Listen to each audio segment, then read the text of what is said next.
Our new celebrity.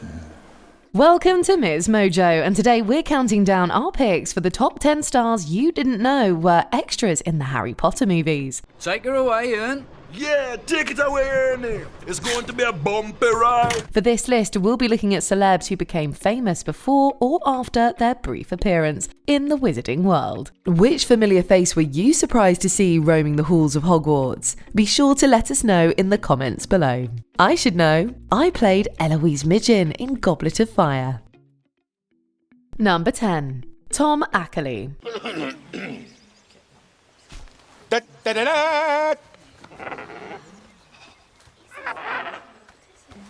These days, Ackley spends most of his time behind the camera as a successful producer on major films like Promising Young Woman and I, Tonya, the latter of which stars his wife, Margot Robbie. But he got his start in the film industry in front of the camera playing an unnamed Slytherin student in the first 3 Harry Potter movies. Yes, you're not dangerous at all, are you? You great ugly... His most notable appearance comes in Harry Potter and the Prisoner of Azkaban. During Hagrid's Care of Magical Creatures class, Draco Malfoy shoves Ackley out of the way to brazenly approach Buckbeak the Hippogriff and immediately gets injured. Oh, it's killed me! It's killed me! Calm down. It's just a scratch. Number 9. Ben Shepherd.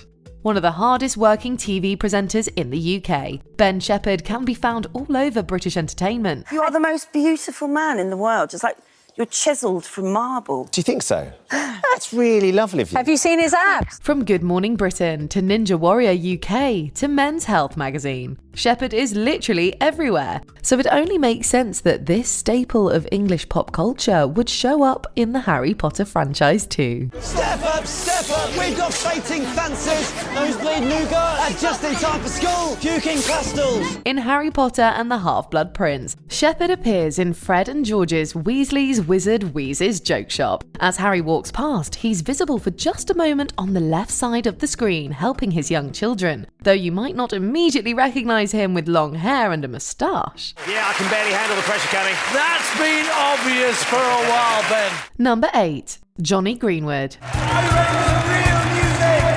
Come on. The Weird Sisters are the most popular rock band in the wizarding world, so when they make an appearance at the Yule Ball in Harry Potter and the Goblet of Fire, naturally the students go wild. But did you know that the sisters are played by real rock stars? Radiohead's Johnny Greenwood is lead guitarist Curly Duke. His real-life bandmate Phil Selway joins him on the drums. And the vocalist is another of Greenwood's contemporaries, Jarvis Cocker of the English rock band Pulp. Can you dance like a hypocrite, mama?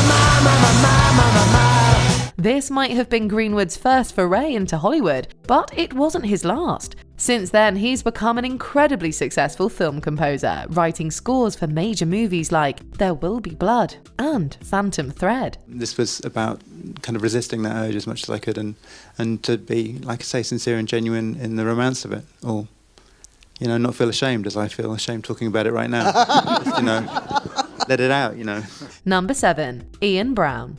The Weird Sisters aren't the only real rock stars who show up in the Harry Potter movies.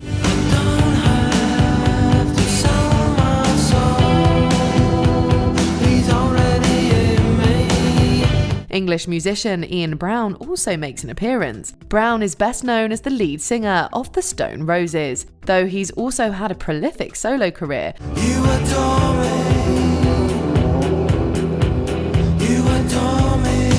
In Harry Potter and the Prisoner of Azkaban, he appears in the Leaky Cauldron as a wizard who magically stirs a drink while reading Stephen Hawking's A Brief History of Time. Since most wizards don't take much interest in Muggle affairs, let alone Muggle science, this choice of reading material makes Brown's character somewhat mysterious. It also makes us wonder, was Stephen Hawking actually a wizard? It came to me one morning in the shower.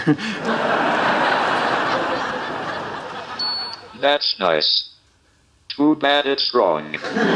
Number 6. Michelle Fairley. Miney, tea's ready, darling. Coming, Mum. One of the most heartbreaking cameos in the Harry Potter franchise comes from this Northern Irish star playing Hermione's Muggle mother. Fairley has appeared in dozens of films and TV shows going back to the late 80s, including a major role as Catelyn Stark in Game of Thrones. Have you forgotten me, sir? I am the widow of your liege lord Eddard Stark. I am the mother of your king. In Harry Potter and the Deathly Hallows Part 1, the Wizard War begins to ramp up. Our Hogwarts heroes know that their families will be in danger, so to protect her Muggle parents, Hermione obliviates all memory of her from their minds. She also erases any evidence of her existence from their home before she sets out with Ron and Harry to find Voldemort's Horcruxes. You're joking? I've had all the essentials packed for days, just in case. Number 5. Verne Troyer. Although he's clearly visible on screen, you probably didn't recognise Troyer in his Harry Potter appearance. Vault 687. Lamp, please. Best known as Mini-Me in the Austin Powers franchise, Troyer has an extremely successful film career that spanned more than 25 years before his tragic death in 2018. In Harry Potter and the Philosopher's Stone, he plays Griphook the Goblin, but his face is completely obscured by heavy makeup and prosthetics. Best not to mention this to anyone, Harry. He has a few lines, though we don't actually hear his voice, since it was dubbed over by English actor Warwick Davis. Davis later replaced Troyer for Griphook's expanded role in the final 2 films of the franchise. Why? There are more than a few curious things in the vaults at Gringotts. Number 4. Julianne Hough. This multi-talented performer first gained national attention on Dancing with the Stars.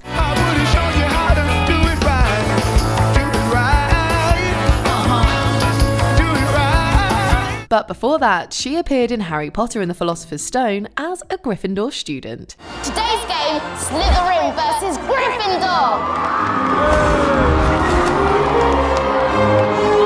We see her cheering at the Quidditch match next to Dean Thomas.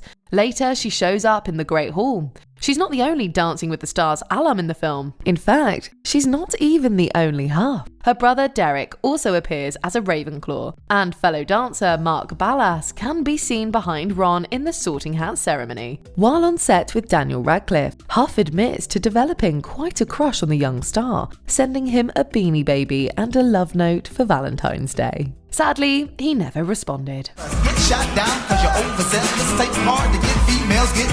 Number 3. Jamie Campbell Bower. Miss Bagshot, who's this man? Robert Pattinson isn't the only Twilight actor who appeared in Harry Potter. Also known as the Volturi vampire Caius, Jamie Campbell Bower plays a young Gellert Grindelwald in Harry Potter and the Deathly Hallows Part 1. Bring the informer forward. Under torture from Voldemort, Wandmaker Gregorovich reveals in flashback that Grindelwald stole the Elder Wand from him years ago. Bower is also the only actor to play the same role in both the Harry Potter and the Fantastic Beasts franchises. In The Crimes of Grindelwald, Dumbledore watches a young version of himself making a blood pact with Gellert in a bittersweet vision in the Mirror of Erised. You and Grindelwald were as close as brothers. Oh, we were closer than brothers. Number 2. Charlotte Ritchie. The good news is, I'm not mad. That's a relief. What's the bad news?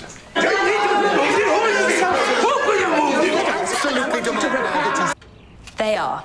The Button House isn't the first residence that Ritchie has shared with some supernatural roommates. Before the You actress got her start in television, she was a student at Hogwarts. Are you surprised I can read or something? Why are you staring at them? No, I'm just curious what you like. Although her character isn't named, you can clearly spot her in Slytherin Green sitting behind Ron in a Defense Against the Dark Arts class. During the session, the imposter, Professor Moody, demonstrates one of the unforgivable curses on the unfortunate spider.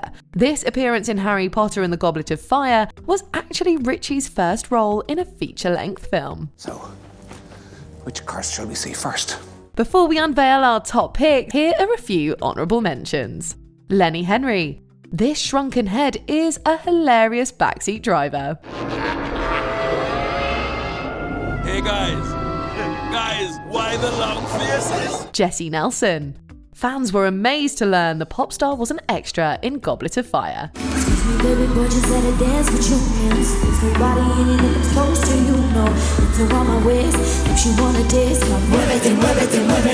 Zoe Sugg. She played both a Hufflepuff and a Slytherin, although she didn't make the final cut. What's an F in, Zoe? Paige Richardson. From the Room of Requirements to the X Factor in just 5 years.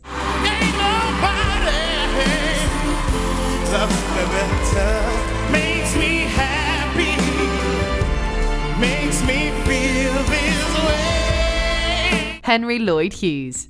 He appears as Roger Davies on the arm of the beautiful Fleur Delacour.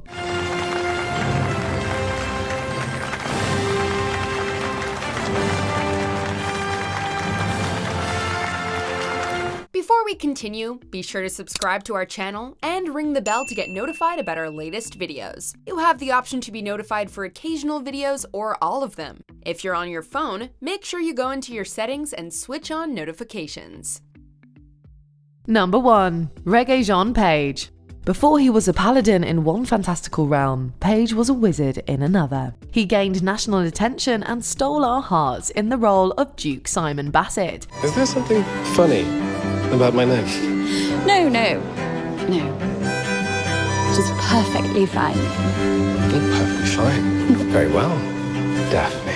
Page appeared in quite a few films and series prior to his Bridgerton breakout. That includes a minor part as a guest at a Bill Weasley and Fleur Delacour's wedding in Harry Potter and the Deathly Hallows Part 1. In this scene, Page and the other guests react to some sudden disturbing news. They are coming. They are coming. We don't know anything about his character. We don't even know for certain that he's a wizard, but we are sure of one thing. He's definitely magical. Stare into my eyes.